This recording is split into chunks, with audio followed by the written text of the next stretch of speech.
Hi, this is Simon Chan, and welcome to my No BS, No Hype network marketing training. Members of my mastermind groups can ask me questions on a weekly basis, and today's question comes from out in Sydney. And says, "Hi Simon, my question for you is: I have a great prospect who I invited to come to one of our meetings.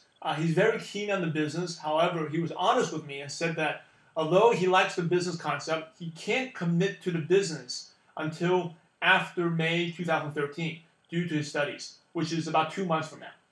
He said he wanted to be 100% ready to focus all his efforts when he's ready.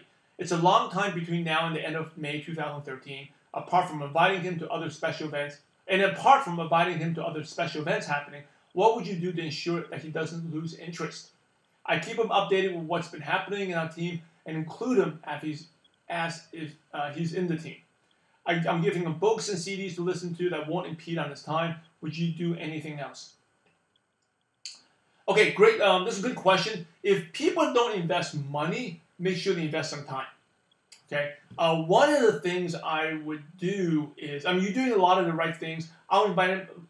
If he's limited on time, first of all, if people don't have money but have time, I'll get them to invest time in going to events. And this is one of the reasons I want to talk about this.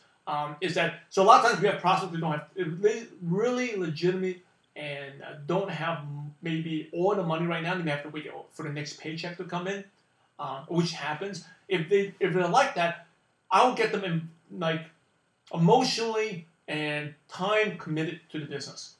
Okay, and I think you know what you're doing here. You're actually talking about getting to your trainings. I would, the books and CDs he probably won't watch, but they're good that you gave it to him. I would see if maybe take him out to a casual coffee, get him involved.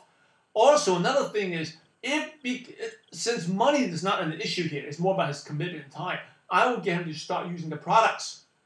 Okay, so maybe get him to start using the products so he's committed to the products. At least he's buying something. So because the general rule of thumb is if he doesn't invest money, then he invests his time.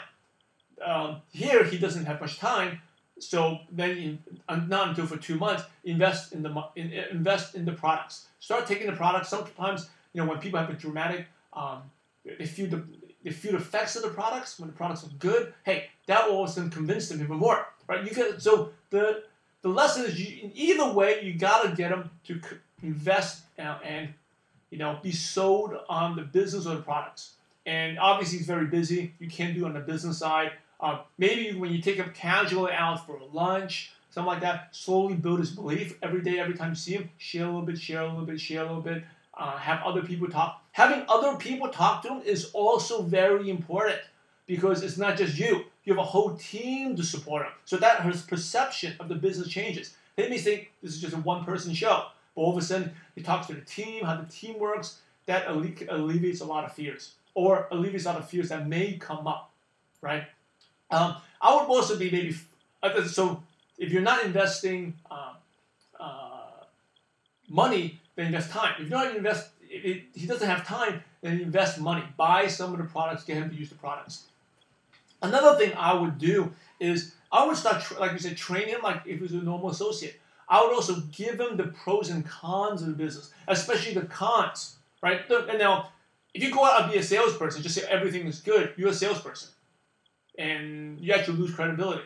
Because in everything in life, there's pros and cons. I'll actually be honest with them, and when you go out for these casual, and share some of the negative things that can happen and what to expect, right? The last thing you want to know, the last thing you want him to do is he's not trained, he doesn't know what he's doing, and going out there and prospect, and then screwing everything up because he doesn't know what he's saying, and then he just get bombarded. This is MLM, this is pyramid scheme, this doesn't work, don't fall for this, and then it totally screws up his belief.